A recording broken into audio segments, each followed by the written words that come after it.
Oi, gente, boa tarde. Meu nome é Ana, como vocês estão vendo aí na telinha. Eu vou pedir para o Luiz colocar o PowerPoint para vocês verem, ele vai me ajudar com essa parte da apresentação dos slides, porque a minha habilidade com essas coisas não é a melhor do mundo. Mas hoje eu vim aqui conversar um pouquinho com vocês sobre o meu trabalho de pesquisa.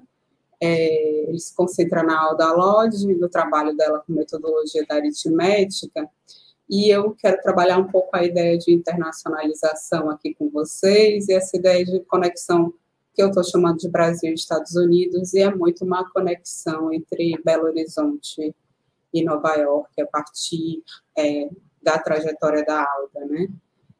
Pode passar isso para o próximo, por favor. Então, o meu projeto de pesquisa, que eu vou apresentar aqui para vocês, ele faz parte de um projeto mais amplo, que é financiado pela FAPESP, a Matemática na Formação de Professores no Ensino. Vocês conhecem, provavelmente a maioria de vocês conhecem mais ou menos esse projeto, liderado pelo Wagner, junto com a Rosilda, a Luciane e a Neuza. E eu trabalho num subprojeto, que é o da Alda Lodge, que olha para a Alda como uma expert do ensino de matemática. Na verdade, é a hipótese do projeto, e eu estou entendendo como que ela desempenha esse papel em Belo Horizonte, se desempenha, né? A tentativa de argumentar que sim. E esse projeto está enquadrado nessa discussão que a gente tem desenvolvido como grupo, sobre profissionalização e sobre saber profissional do professor de matemática, né? Sobre essa contraposição entre a matemática acadêmica, né, a matemática disciplinar e a matemática escolar, e também se concentrar nesse processo de construção dessa matemática pensada para o ensino, né, que é muito construída em interação com outros saberes. No próximo slide, eu queria que vocês conhecessem a Alda, para quem não conhece, né? A Alda é essa moça aí, em 52 ela já tem bastante, já tem 40 anos, então não sei se é adequado falar que é uma moça. Mas a Alda, ela é normalista, professora das classes anexas da Escola Normal de Belo Horizonte. Quando em 27 ela integra uma missão pedagógica, ela é convocada a integrar uma missão pedagógica para se especializar no Teaching College da Universidade de Columbia, em Nova York.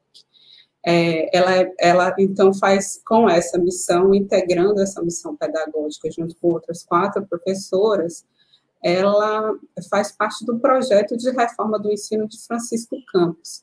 A ideia é que elas se especializem em educação, cada uma em um tipo de metodologia do ensino de língua, pátria, no caso dela, metodologia da aritmética. Depois elas voltem para cá e ajudem a estruturar a Escola de Aperfeiçoamento de Belo Horizonte, que é uma escola que vai exercer um papel-chave nesse projeto de reforma do Francisco Campos.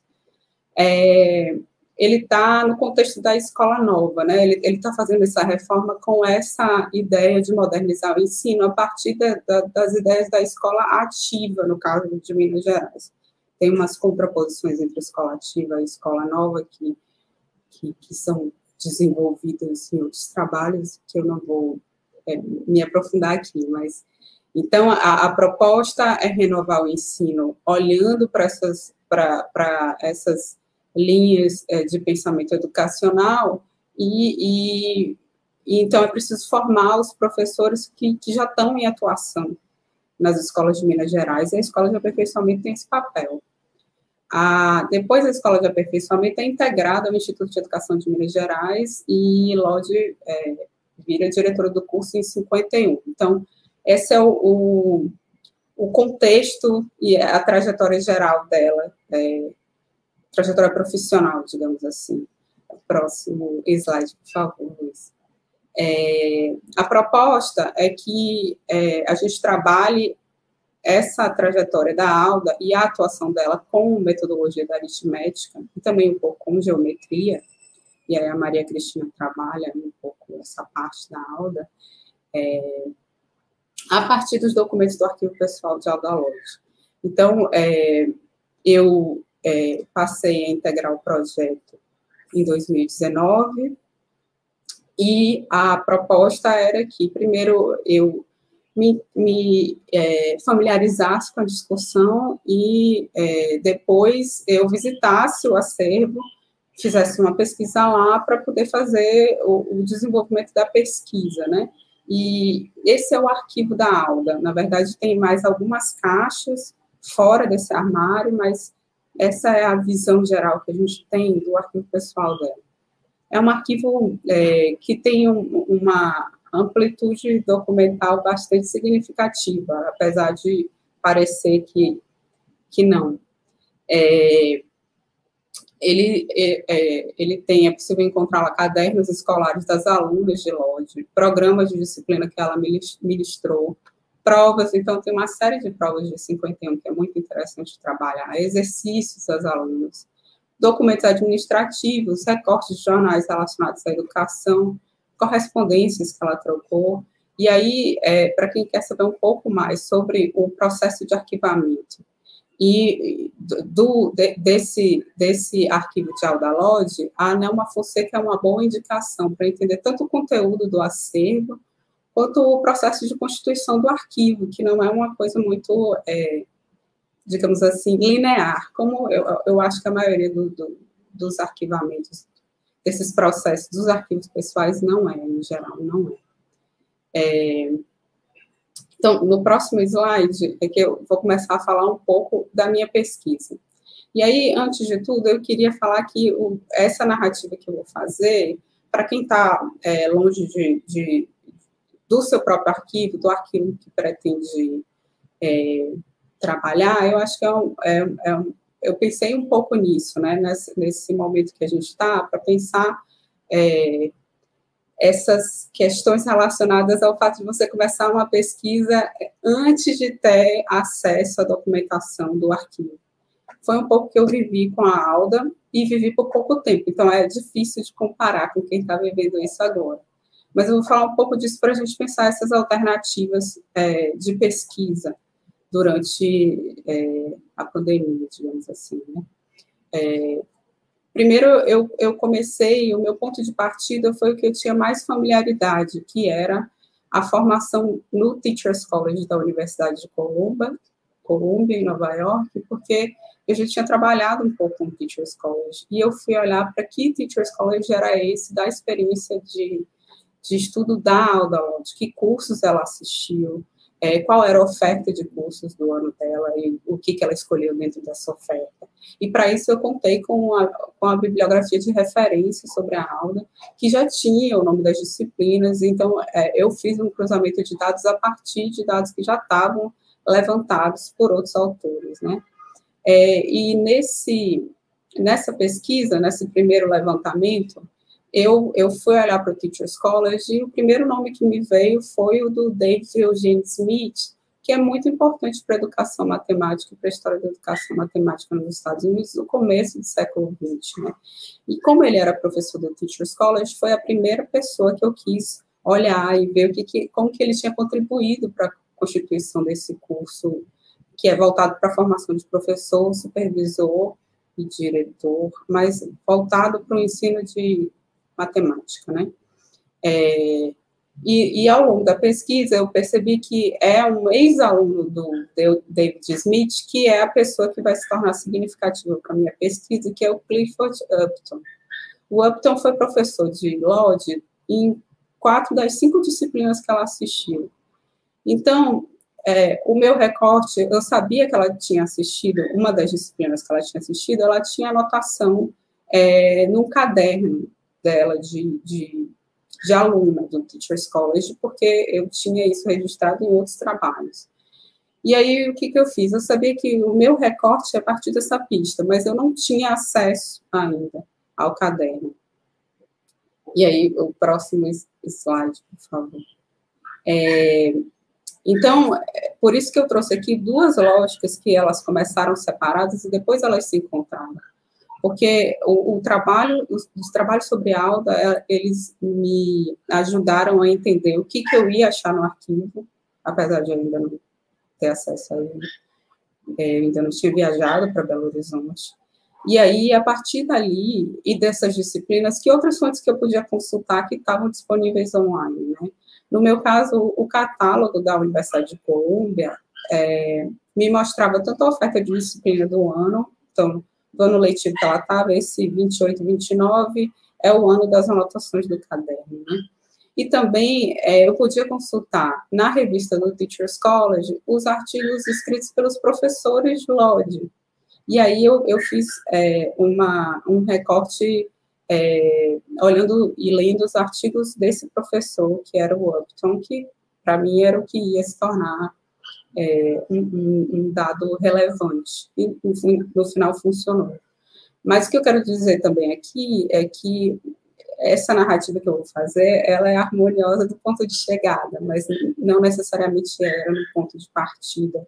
E é bom ter em mente isso, porque é do processo da pesquisa a gente fazer essas organizações posteriores, né? Então, parece que foi tudo muito linear e não foi, né? E a partir daí, eu fui pensar essas escolhas de LOD, né? O que ela podia ter visto? Ela podia ter visto disciplinas de geometria, por exemplo, e ela se concentrou em disciplinas de aritmética, uma coisa que eu posso dizer que foi uma escolha que ela não fez, por exemplo. Então, no próximo slide, a gente vai ver que eu tinha esse escopo montado, um pouco organizado na cabeça, né? Mas, quando eu cheguei no arquivo, tinham dois documentos que se tornaram muito importantes. Essa primeira foto que vocês estão vendo aí é um trecho do caderno dela. E essa outra foto de um documento impresso é a foto do livro do Upton que tem na biblioteca de Lodz, na biblioteca pessoal. Então, o arquivo dela tem essa virtude. Arquivo e biblioteca, elas estão depositadas no Centro de Memória da Educação de Minas Gerais, que fica na Gameleira. E isso está depositado na Biblioteca Bartolomeu de Queiroz. Então, você agenda, visita, e você consegue consultar biblioteca e arquivo no mesmo espaço, digamos assim, apesar dos acervos estarem fisicamente separados. E isso facilita o cruzamento de fontes. Então, facilitou o meu trabalho também. Se vocês olharem, vocês não vão conseguir ver, provavelmente, porque está muito pequeno, mas a Alda nos cadernos tem as indicações no caderno, que esse é o único caderno dela. E aí, essa indicação da página 309 é do livro que tinha na biblioteca, que dizia lá do Upton, que, na verdade, é uma publicação dele sobre teste de matemática, de aproveitamento e de raciocínio, publicada originalmente em 23 e reeditada em alguma data pelo Teachers College, que não está no próprio documento, então não tenho como falar para vocês, mas, enfim, entre 23 e 29, que é quando a Alda consulta, né? E aí, o que eu fiz foi um pouco acompanhar a discussão desse caderno na disciplina específica do Upton, que era a disciplina diretamente relacionada ao ensino de matemática. Pode passar para o próximo, por favor, Luiz. E para além dos documentos que eu achei no arquivo, eu consultei dois repositórios que são importantes, e eu acho que para quem... Eu vou falar muito de repositórios norte-americanos, porque são os meus repositórios de referência para fazer essa comparação. Eu não saberia dizer tão bem sobre outros lugares. E aí eu já peço desculpas. Então, um deles é a revista do Teachers College, que você tem que pagar uma assinatura anual pequena, e você tem acesso desde o primeiro volume dos artigos publicados na revista. Então, os artigos que o professor de LOD ou os professores publicaram nessa revista, eu acessei a partir do próprio site do Teachers College Record. E o HatTrust é uma biblioteca digital norte-americana que a gente tem um acesso, não é um acesso integral, porque se você se você está dentro de uma universidade norte-americana, você tem acesso a mais coisas, o escopo é maior, e você pode fazer o download dos documentos. Mas ele tem muita coisa que a gente, quando a gente dá uma olhada nos autores norte-americanos, eles estão disponíveis nessa biblioteca.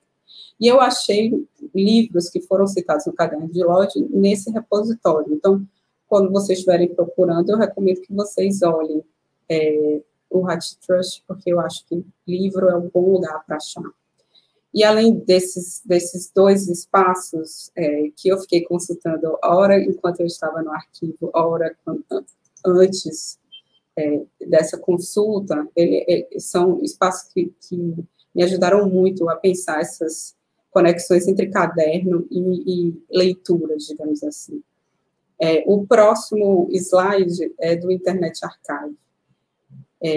Então, o Internet Archive é o lugar número 1, porque a gente faz download, se o documento ainda tem direito autoral, você faz um empréstimo virtual no Open Library, e o Internet Archive Scholar agora tem esse espaço que é o espaço dos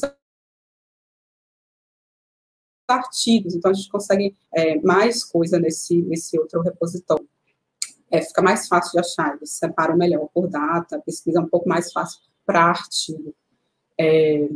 E ainda que não seja conexão direta, então, eu não estou partindo do princípio que a Alda leu exatamente as mesmas coisas que ela colocou no caderno, porque às vezes a gente anota a referência no caderno e não consulta, mas eu estou partindo do princípio que eles estabelecem um contexto de produção dessas ideias e que situam o debate que a Alda participou durante o período dela no Teachers College, né?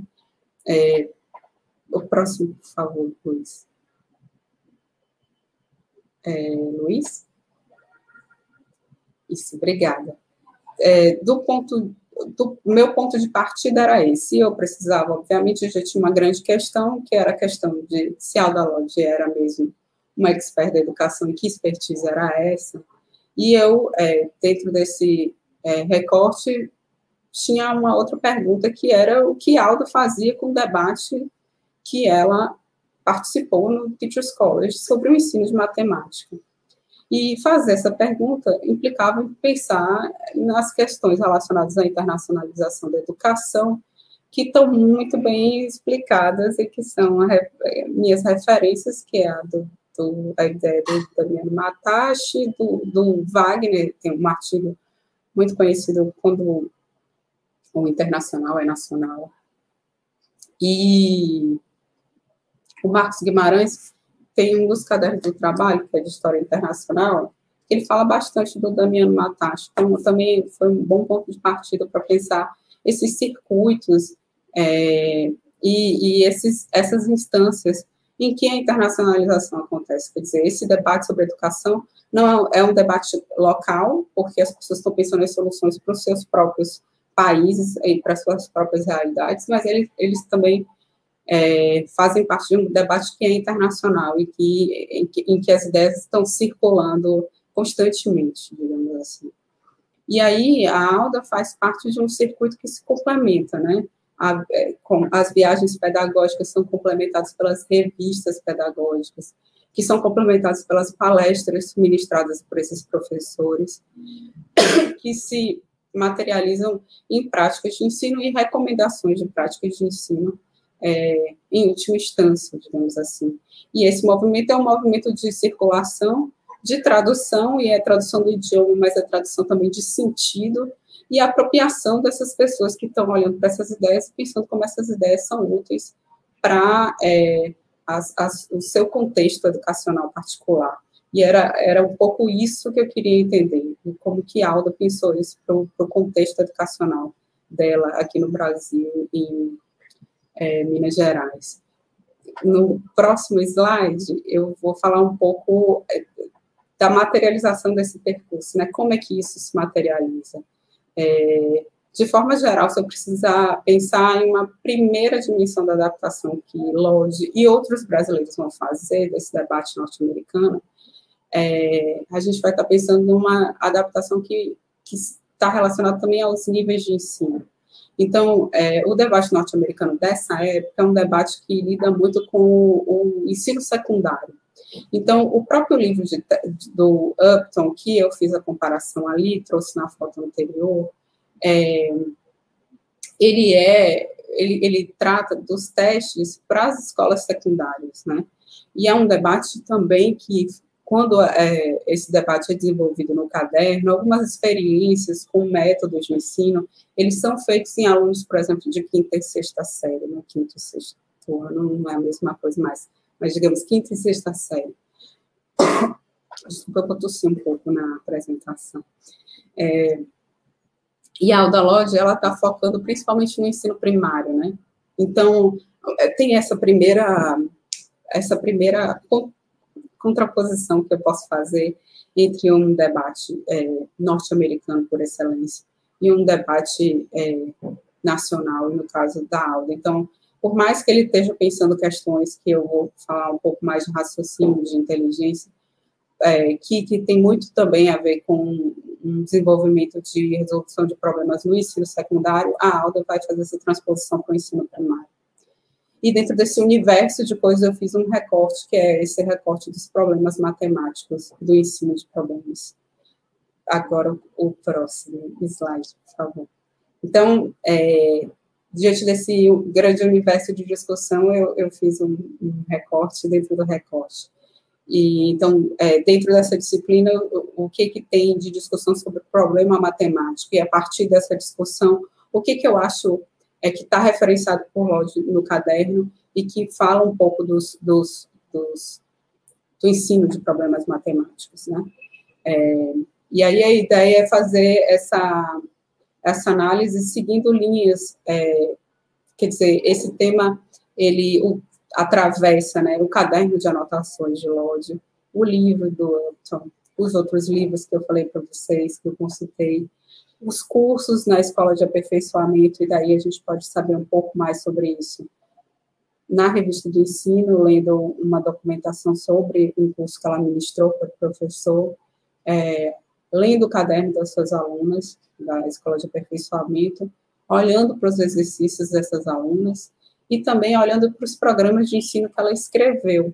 E ela escreveu 2 programas de ensino para o nível primário em Minas Gerais, que foi o programa de 1941, chamado Programa em Experiência, e o programa de 1953. Então, no próximo slide eu vou fazer um pouco esse contextão aí do que envolve essa discussão, do que permeia essa discussão, digamos assim, sobre ensino de problemas matemáticos, né? Então, a gente tem teorias de ensino, teorias de ensino gerais, a gente tem uma discussão dessas teorias no ensino de matemática, e a gente vai ter uma discussão que é da psicologia, né? E aí, a contraposição mais clássica que a gente tem é entre a ideia de disciplina mental do final do século XIX e o conexionismo do Thorndike no começo do século XX, né? Então, de forma geral, e aí se vocês forem ler o trabalho da Ivanete Santos, vocês vão entender muito melhor, a gente vai falar que a disciplina mental trabalha com a ideia de que existe faculdade mental e que é preciso exercitar essas faculdades, e a matemática tem um valor em si, porque qualquer tipo de exercício matemático exercita essas faculdades mentais. E a ideia é que o raciocínio se desenvolve principalmente a partir de uma matemática, a alta matemática, que é essa que exige o raciocínio. E no conexionismo do Thorndike, ele vai trabalhar a ideia de aprendizagem a partir de conexões e de reforços de conexões. E se é a partir de conexões e de hábitos mentais, a matemática deixa de ter um valor em si, porque não basta fazer qualquer exercício, eu preciso olhar para o que o exercício exercita, digamos assim.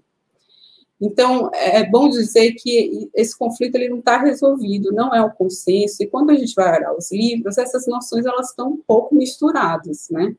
E aí, essas contraposições são importantes para pensar a própria ideia de permanência, que quando uma vaga pedagógica ou uma lógica de ensino chega, ela não varre completamente a outra, né? Essas noções convivem de certo modo, né? Então, de certo modo, permanece a ideia de que a matemática tem esse valor de desenvolver o raciocínio, né? E a gente vai ver um pouco mais sobre isso no próximo slide. Eu acho que já começa a pensar um pouco isso.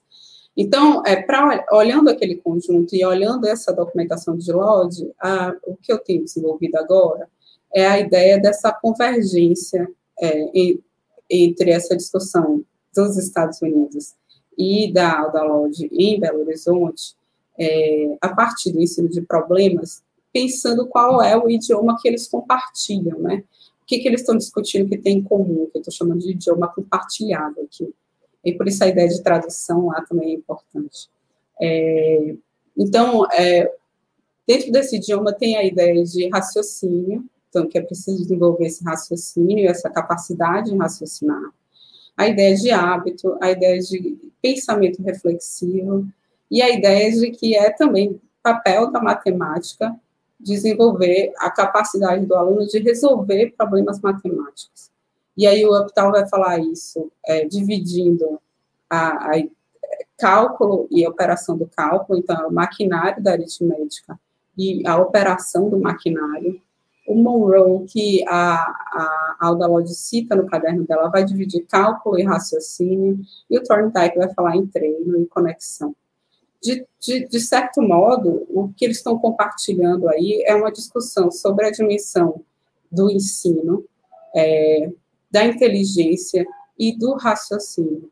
E aí eles estão pensando no ensino de problemas, qual é a dimensão da educabilidade escolar. Então, nas aulas, o que eu posso ajudar, como eu posso ajudar o meu aluno a resolver problemas, digamos assim. No próximo slide, a gente vai ver que essa discussão, ela é desenvolvida aqui, primeiro, tem um texto, acho que poderia chamar de já clássico, do Stanley, que o Patrick está traduzido para o português, que vai trabalhar a resolução de problema como contexto, como capacidade, como arte. E são divisões, são maneiras de usar os problemas matemáticos no ensino. E, para o que eu vejo do trabalho da Alda, embora o contexto seja um elemento que eu não posso descartar, porque é também contexto de ensino, ele é muito focado na ideia de que é capacidade de resolver problemas matemáticos. E aí o skill dessa tradução dialoga muito com o vocabulário dos norte-americanos, o modo como eles estão se referindo a esse modo de resolver problemas. E a Luciane Bertini, aqui do grupo, tem um trabalho sobre problemas que também pensa um pouco nessa linha da finalidade, então, qual que é o papel do ensino dos problemas matemáticos na sala de aula, e no ensino de matemática, e aí ela vai fazer essa contraposição se ensina com eles ou sobre eles. E aí eu estou assumindo esse princípio dela de que, no caso da Alda e do que ela está propondo nesses programas, os problemas matemáticos são saber a ser ensinado. E aí, o modo de ensinar a resolução de problemas tem relação com essas discussões que ela apresenta no caderno dela como aluna, e depois que se apresentam nos cadernos das alunas dela na escola de aperfeiçoamento. Acho que no próximo slide eu já tenho um exemplo, que é o exemplo que eu recortei para vocês aqui, é um exemplo a partir do programa em experiência, de 1941, de aritmética e geometria. Como vocês vão ver, o programa, esse documento, ele não tem o nome dela. Na apresentação do programa, não tem que foi a Alda Lodge que escreveu. Mas no arquivo dela tem um exemplar do programa que é limpinho, e tem esse exemplar que é o exemplar anotado, que ela está refazendo o programa, reescrevendo.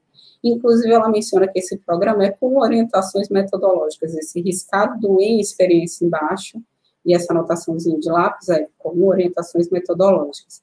E é efetivamente o que ela vai fazer nesse programa mesmo, vai falar dos conteúdos, dividir e ordenar os conteúdos e também orientar como ministrar esses conteúdos. O próximo slide é um exemplo de como, depois de estar lá no arquivo, a gente consegue perceber como que esse programa foi de autoria da Alda Lodge, né? O primeiro documento é um documento datilografado que foi trabalhado pela bibliografia e era trabalhado como um documento que diz sobre as concepções de Lodge sobre o ensino de aritmética e geometria. E ele, na verdade, são versões da reescrita daquele programa de 41 que a gente viu rasurado. Depois tem versões dele no arquivo e tem uma versão digitalizada pelo Diogo Reis, que é essa que eu coloquei para vocês, que mostra esse registro dela. Essas reescritas, elas vão ter como resultado o programa de 1943, então dá para fazer essa comparação. E o outro documento, que aí realmente me tirou a dúvida também que era dela, quer dizer, reforça, né, a ideia de que é de autoria dela, é um dos currículos, ela tem vários currículos que ela escreve e reescreve.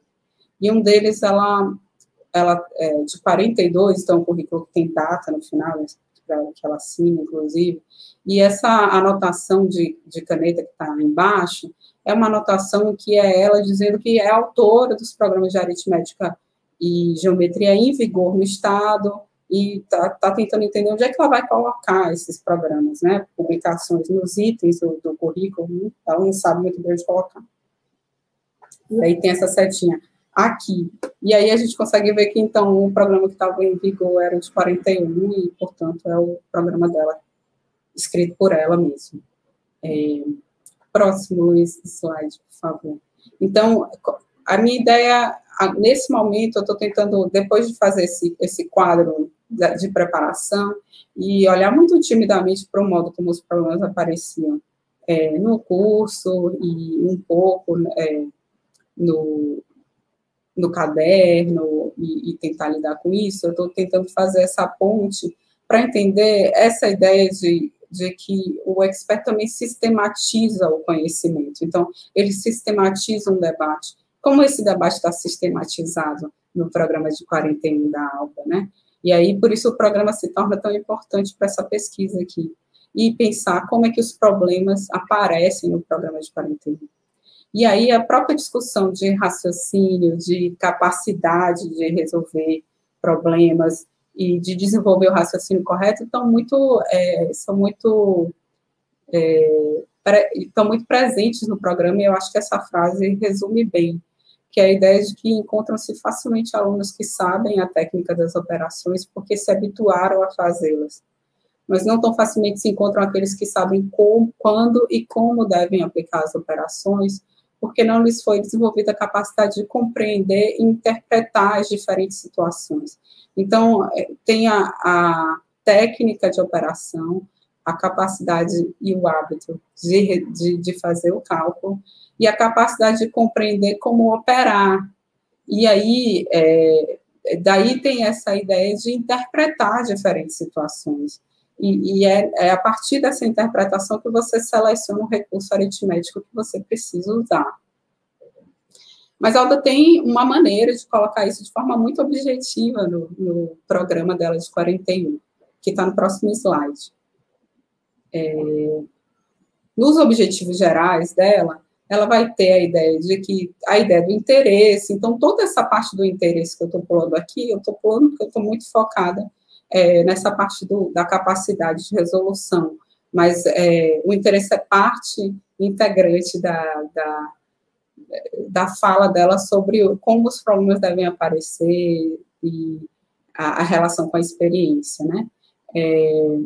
E aí, para além disso, ela faz uma divisão entre a ideia de que é preciso, dentro dos objetivos gerais, garantir um controle automático dos fatos fundamentais das 4 operações, então a criança precisa fazer isso, calcular muito facilmente, e depois ela precisa desenvolver a capacidade de aplicar os conhecimentos. E o 10 resume bem, que ela precisa desenvolver a capacidade de raciocinar e o hábito de raciocinar. Então, é um vocabulário compartilhado também. E a ideia de divisão entre o controle automático e a capacidade de operar esse controle. E no próximo slide a gente vai ter os objetivos específicos, que também mostram um pouco essa graduação dentro dessa ideia de capacidade de resolver problemas. Então, perceba, ela pega um debate que está todo para o ensino secundário, que mostra que as crianças podem aprender a resolver problemas com passos, e aí ela pega esses passos e ela divide, mas ela não divide na prática de ensino do professor uma determinada série. Ela divide os passos por série. Então, de certa forma, no primeiro ano, ele está aprendendo a resolver problemas presos às suas experiências. Então, o interesse, a loja escolar, esses recursos, eles estão muito presentes. No terceiro ano, a criança não só já aprendeu a operar dessa maneira, como ela, para além de aplicar as operações que ela aprendeu, ela consegue fazer leituras dos problemas com finalidades diferentes. Então, ela, para compreender o problema e para tomar os dados necessários à solução. E no quarto ano, a capacidade dela de resolver problemas avança mais um ponto nos passos, porque não só ela tem capacidade de ler o problema com finalidade diferente, destacar os fatos principais, como ela consegue identificar o que é absurdo dentro de uma resolução de problema. Como que, então, não aceitam resultados absurdos dos problemas que resolvem porque são capazes de reconhecê-los através da interpretação das relações estabelecidas. Então, essa graduação, ela vai sendo feita ano a ano, até a gente chegar no objetivo geral anterior lá que eu mostrei para vocês, que é essa capacidade de operar o conjunto, né, inteiro das etapas. E, para além disso, também tem uma outra contraposição que a gente pode fazer entre o primeiro ano, porque o primeiro ano as crianças têm que resolver os problemas que estão presos às experiências dela. Mas no quarto ano, a criança já tem que resolver problemas práticos, ou problemas que a prática exige, em outros momentos ela vai falar. E problemas que a prática exige já não estão mais tão ligados ao cotidiano do aluno. E no quarto ano, ele já deve ter maturidade para fazer essa transposição. O próximo slide é mais ou menos o fechamento sobre essa pesquisa, que não acaba aí, claro, toda pesquisa nunca acaba, mas a ideia é que ela acabe em termos de alcançar algumas coisas, né, algumas conclusões, e a ideia agora é olhar para esse conjunto e por essa linha de raciocínio que eu estabeleci a partir dos problemas matemáticos, da discussão sobre ensino de problemas matemáticos, e olhar o programa Experiência, que é essa primeira etapa que eu mostrei para vocês, as cartas que ela recebeu sobre o programa, então ela recebeu pareceres de professores sobre o programa, e o programa era em experiência, porque deveria ter o feedback dos professores, e esse programa reescrito, ele tem como resultado o Programa do Ensino Primário Elementar, publicado em 57, que vigora no ensino de Minas Gerais até a edição do Programa Escolar de 1965, que já é escrito por Risa de Araújo Porto. Então, a conexão ela é feita a partir de um tema comum, que é esse do ensino de problema, e da capacidade de desenvolver um raciocínio para resolver problema matemático, e ela vai culminar, digamos assim, com essa análise de como essa discussão que a Alda participa e depois desenvolve ao longo da sua trajetória, aparece nesses dois programas de ensino como recomendações ao professor. Basicamente isso que eu queria trazer para vocês. A princípio, eu acho que eu trouxe referências, os próximos slides são. Então, trouxe algumas referências para vocês, a Bertinho que eu falei, Matache, próximo slide também é de referência, então vai ter como está gravado, vocês podem ler melhor. E o meu obrigada, meu contato, se vocês quiserem conversar comigo depois, e aí é isso, eu agradeço, a gente pode discutir mais nas perguntas.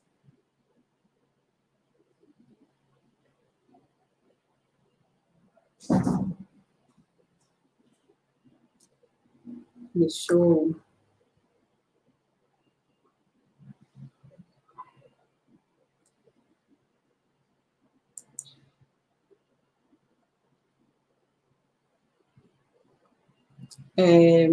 o Reginaldo está perguntando aqui. É muito boa essa pergunta, Reginaldo. Eu não trouxe aqui, porque eu tenho uma tendência a sempre pegar a pessoa mais conhecida que tem, que é o Thorndike, no caso, e a Irene de Albuquerque, né? Na verdade, os fatos fundamentais das operações, eu olho para isso, pensando um pouco nesse ensino de problemas, e vejo lógicas que são essas do Thorndike. E tem um artigo da Nara Pinheiro sobre formação de professor, que ela vai analisar um livro, depois publicado pela... Não vou saber a editora, mas é das professoras do Instituto de Educação, e isso tem relação com a Irene de Albuquerque também.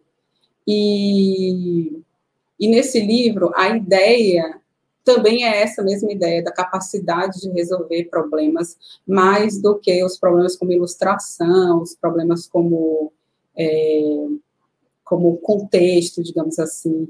E aí eu acho que essa é uma discussão que circula e que está todo mundo se relacionando por pontos de partida diferentes, né? E aí o meu ponto de partida são esses autores, mais do que o Thorndike, e aí o Thorndike é uma tarefa. Tanto o Thorndike quanto, na verdade, o Faria de Vasconcelos, são duas referências do programa de Lodge, e o Faria de Vasconcelos, quando você vai ler como se ensina a raciocinar em aritmética, ele traz uma discussão que se aproxima muito dessa discussão que eu li um pouco nos documentos da aula.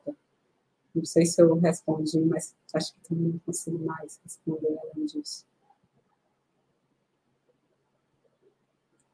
Bom, o Wagner está me pedindo uma coisa difícil, né? Mas essa perspectiva de análise de um programa como sistematização de saberes de um expert ou mais expert. Eu acho que eu gosto... Para mim, essa ideia foi muito útil. Primeiro, eu vou fatiar essa pergunta em duas, tá, Wagner? Uma delas é a seguinte: a Alda é uma professora que não é como outros professores que publicam muito e que a gente toma como intelectual da educação. E a produção de Alda, então, ela está muito mais ligada a essa produção técnica. E aí, a ideia do expert da educação, ela funciona muito melhor para pensar a Alda e a lógica de profissional da Alda do que a ideia do intelectual. E aí, a sistematização tem um pouco relação com isso. A sistematização, ela não necessariamente ela é inteiramente original, e eu acho que é isso que é importante de pensar. Ela reúne e sintetiza saberes que são saberes necessários aos professores, mas ela faz isso de uma maneira que transforma essas ideias que estão circulando em diretivas oficiais, digamos assim. Então, essa sistematização está muito associada, eu acredito, e aí Wagner depois diz também, ao que o Wagner vai trabalhar com a ideia de sistematização, oficialização dos saberes, né? Porque até então você tem recomendações que são bastante vagas, e você vai ter a revista do ensino dando ideias de como adotar aquelas recomendações. E o que o programa de 41 da Alda faz? Sistematiza esse conjunto de recomendações num documento que é o programa escolar, de maneira que, embora seja diretiva, então não é garantido que os professores vão seguir à risca como é que aquilo funciona, e as cartas talvez me digam isso futuramente, eles falam um pouco desse lugar, de um lugar de tentativa de uniformização, digamos assim, que nunca é possível, mas é uma diretiva, digamos assim. Não sei se funcionou isso, sabe? Célia, eu cheguei com muito medo nesse grupo, e ainda tenho muito medo, como vocês podem ver, cada vez que eu falo as coisas da matemática e enfim.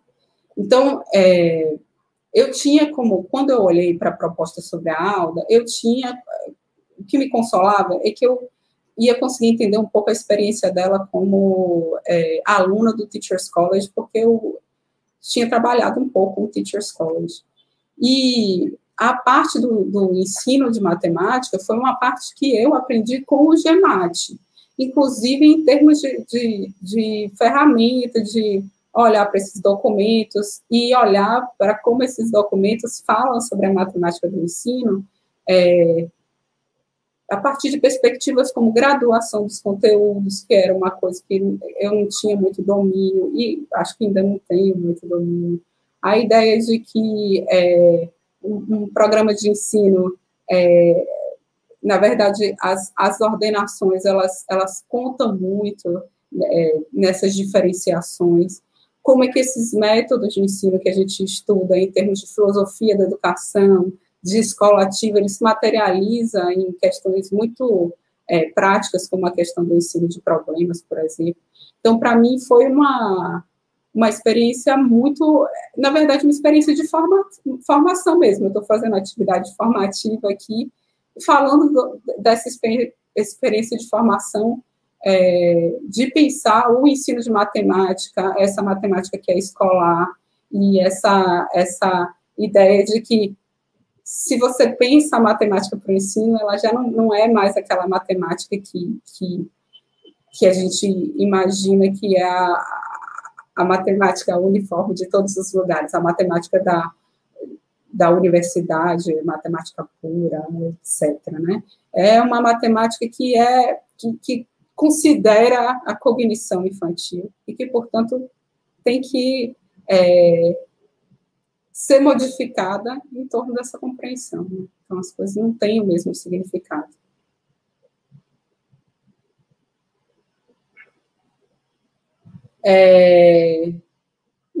Wagner, eu não sei, porque eu não acho assim, não acho que a gente não está fazendo história da educação aqui, acho que a gente está fazendo história da educação, e eu fiz, a minha formação na história, sempre indo trabalhando com a história da educação em outros lugares. Então, eu trabalhava com a história da educação no CIPEDOC, olhando para a política educacional.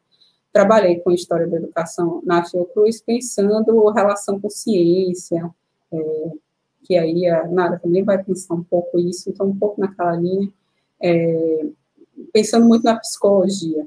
E agora, então, daí, de certo modo, foi quase como uma transição, uma transição em etapas, digamos assim, né? E agora, olhar para a história da educação matemática é olhar para essa história da educação que se materializa numa prática profissional, digamos assim.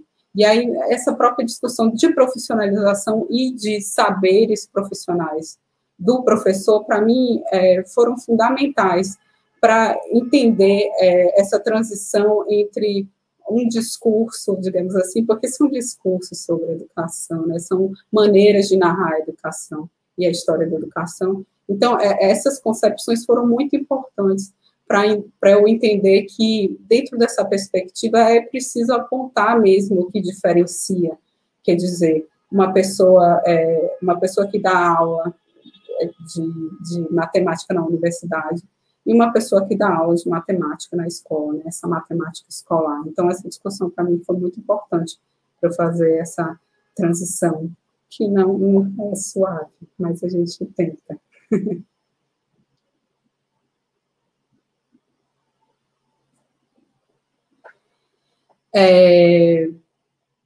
Eu acho que o que a gente pode dizer para os historiadores estudando o ensino de matemática? Eu acho que eu não vou, e os licenciados de matemática estudando história do ensino de matemática, eu acho que a gente tem que ter noção de que a gente está se relacionando com campos e que os campos têm linguagens, tá? Então, muito do que a gente está falando é idioma comum colocado de uma maneira diferente. Nem sei se isso seria um idioma comum, mas a gente compartilha debates. E aí é importante entender isso, porque os licenciados em matemática vão ter desafios, pelo menos é o que as pessoas falam, que é o desafio da escrita, de escrever mais sobre uma coisa, de explorar aquela ideia, de exaurir coisas que talvez a licenciatura de matemática não tenha ensinado essas pessoas a fazer esse exercício.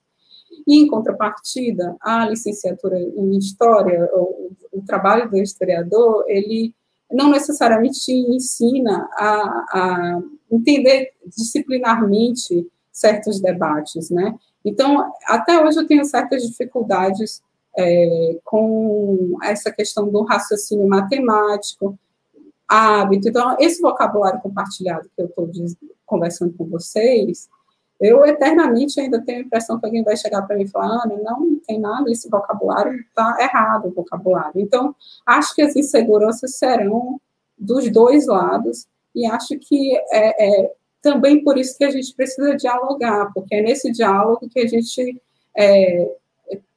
a gente melhora, né? A gente melhora a maneira de escrever essas histórias, né?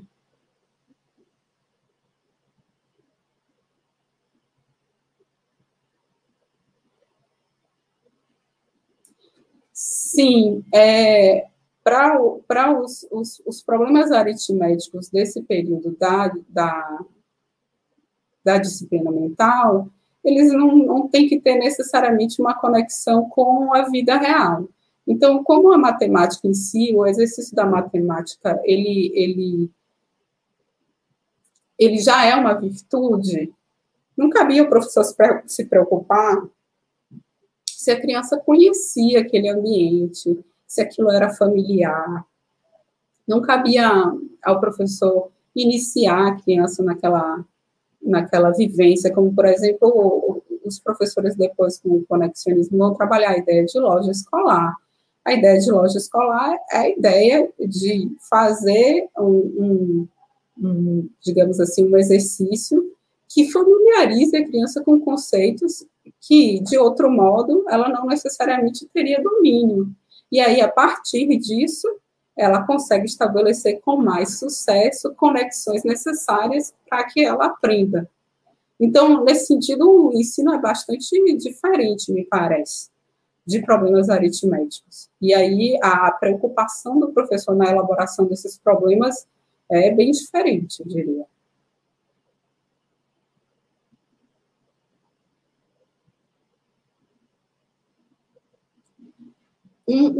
Uma coisa comum, e aí por isso que eu trouxe a loja escolar, uma das coisas comuns é a ideia da loja escolar, muito fortemente. Então, no caderno da aula já tem a loja escolar.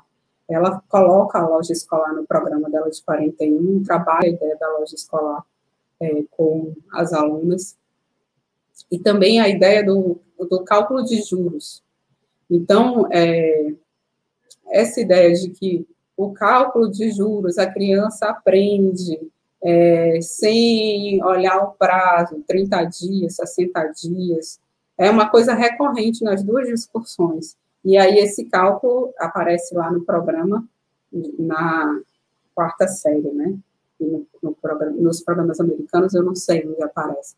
Mas são duas coisas muito comuns. Essa ideia dessa aritmética comercial, eu diria, talvez, não sei se isso é um termo antigo, e essa ideia da loja escolar como caminho para facilitar essas conexões que vão se estabelecer no ensino de problemas matemáticos.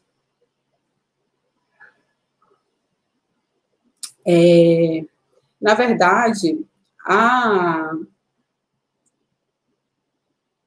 Risa de Araújo Porto, quem vai para a Risa de Araújo Porto foi aluna da Alda. E ela vai para ela participa do PABAI. Então, a conexão não é direta, não. Na verdade, quem assume essa parte do PABAI é a Risa de Araújo Porto. E depois é ela que vai dar os cursos de formação de professor. Então, se eu fosse fazer uma cadeia de sucessão, eu sei que é ruim fazer, mas a gente acaba fazendo, a ideia é um pouco que depois da Alda vem a Risa, e é ela que assume essa escrita, e isso está muito relacionado ao papel que ela desenvolve no PABAI. Então, PABAI, eu acho que é uma coisa interessantíssima de olhar, e tem um material, um volume, desculpa porque eu não fotografei, então não posso compartilhar, mas tem um volume que é do PABAI, com a Risa de Araújo Porto, no arquivo da Alda, eu sei localizar, no envelope, etc., quem quiser consultar, e vai mostrar um pouco dessa participação da Risa no PABAI.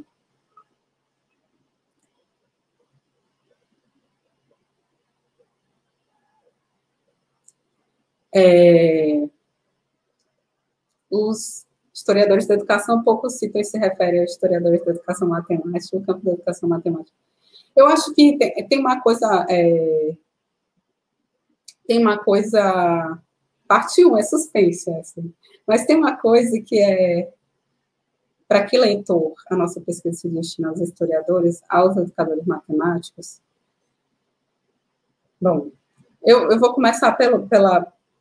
Eu sempre leio essas coisas das leituras e dos leitores. É antiquado, talvez, mas eu sou muito do Bourdieu, dos campos, como é que a gente se organiza, como a gente se legitima como campo disciplinar, e a gente se legitima primeiro dialogando muito entre si, e estabelecendo o modo como a gente elabora a discussão, né? Essas narrativas. E eu acho que por isso que a gente discute tanto entre si ainda, e acho que agora a gente discute com a história da educação, a última jornada que a gente teve, eu até vi um diálogo legal, acho que a gente tem esse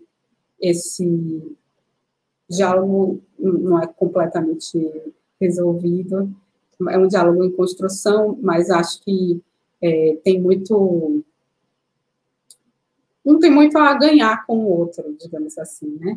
E acho que a história da educação matemática e a história... Agora já me perdi. Alguém pode voltar na... Luiz, é possível voltar à pergunta? Mas, assim, de forma geral, eu diria que tem a ver com isso, tem a ver com... E o campo da educação matemática também faz pouca referência à história da educação matemática. O campo da educação matemática, eu tenho a impressão que é porque também tem uma coisa muito da prática pedagógica. Então, embora a história da educação matemática possa contribuir para a compreensão da prática pedagógica, eu acho que a preocupação deles realmente, a natureza da preocupação deles é um pouco diferente mesmo. E acho que esse diálogo pode ser pensado e a gente pode ganhar com esse debate deles e eles com a gente, mas é preciso vontade também, né? Não sei se a vontade existe. Mas eu estou falando como um outsider, assim, nesse sentido, porque eu cheguei aqui agora, tá? Não sei se está ok falar disso. E a outra pergunta da Célia era para que leitor? Eu diria que é o leitor da história. E aí pode ser o leitor da história da educação, o leitor da história da educação matemática e o leitor da história de maneira geral. Porque a gente está lidando com a educação, isso é o modo como a gente constituiu os nossos sistemas de ensino e os nossos modos de ensinar. Então, faz parte da nossa história, no sentido lato e no sentido específico.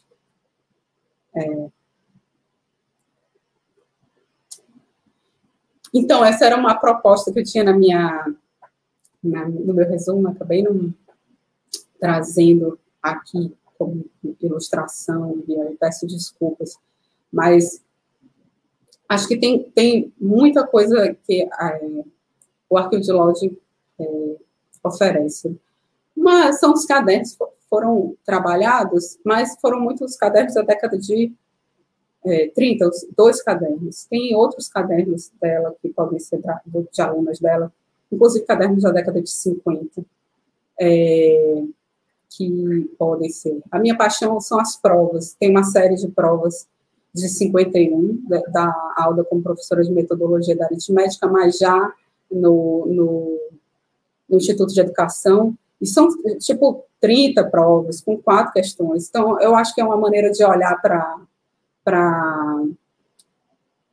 a educação e para o modo como a Alda está falando sobre ensino de matemática e para o modo como as alunas estão olhando para o que a Alda falou. Então, é uma contraposição interessantíssima, eu diria. Para além disso, eu não esgotei o caderno de Lodge, esse dos Estados Unidos. Eu peguei uma disciplina dela e peguei só uma discussão que é essa dos problemas. Tem uma série de coisas dentro do próprio caderno que a gente poderia trabalhar aqui. Tem também outros exercícios. Então, tem exercícios das alunas falando sobre o ensino de matemática. E acho que isso é muito legal de trabalhar. Então, tem muitas possibilidades, assim, para trabalhar dentro do arquivo dela, que não necessariamente, inclusive não necessariamente precisam ser sobre a Alda. Eles podem ser sobre dinâmicas de ensino que aparecem no arquivo dela, né? As provas são um exemplo, né? Claro que ela é uma personagem que ela deu as aulas, mas as alunas dela são personagens respondendo a essas provas dissertativas de, sei lá, 5 páginas, né? Então, acho que é um bom... Cada questão da prova, eu acho que dá um trabalho diferente.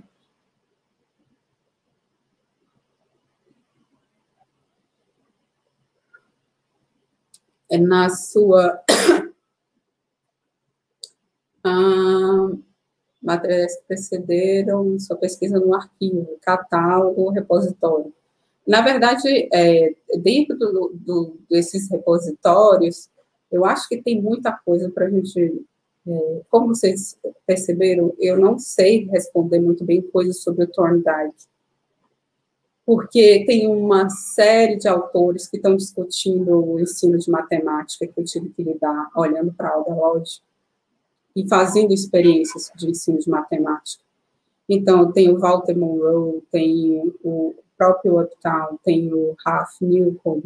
São professores de outros lugares. A própria Nara Pinheiro trabalhou com trabalha com o Washburn, que já é outro. Então, a gente tem uma série de autores norte-americanos que estão discutindo coisas que consideram o debate de Thorndike, mas também que acrescentam a esse debate.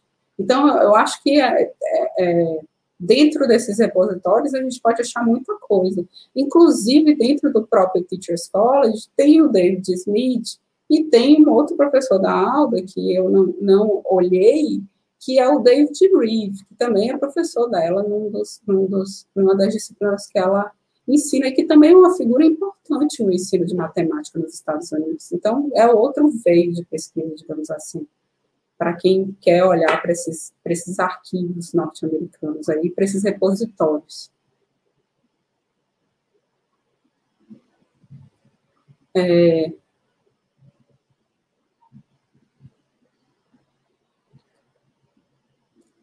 Eu não... que você está... Peraí.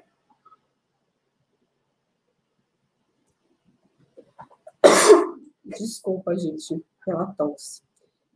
Sobre os problemas matemáticos, o que eles têm em comum, né?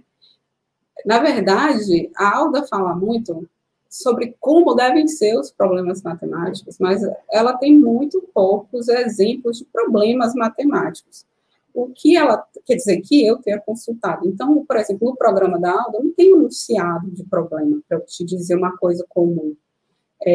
O que eu tenho de análise são as coisas em comum que ela aponta como errada, que está ligado a uma fraseologia técnica que ela aprende nas aulas e continua debatendo.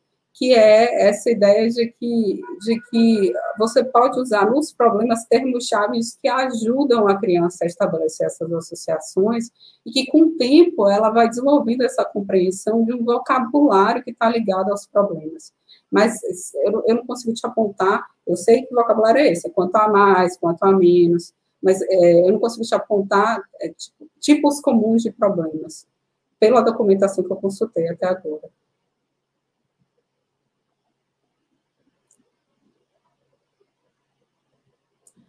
Wagner, que dureza essa pergunta é difícil.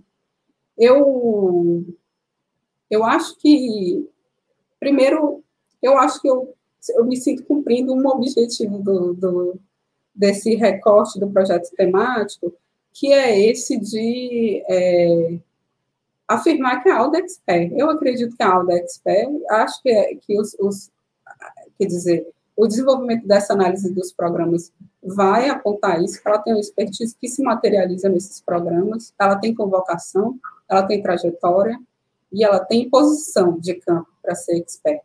E ela desenvolve um papel que é reconhecido pelo campo, inclusive, da história da educação matemática, mas pelo campo do ensino de matemática da época. Então, eu acho que isso é uma contribuição, apesar de que a hipótese já era essa. E a outra contribuição que eu diria são essas instâncias de circulação. Eu acho que é uma boa maneira de pensar como contribuir, foi pensar essas instâncias de circulação de ideias entre Brasil, Estados Unidos e Belo Horizonte, Nova York, a partir desse trabalho dela, e da maneira como eu faço essas conexões. Assim. Se eu tivesse que dizer, eu diria isso, eu acho.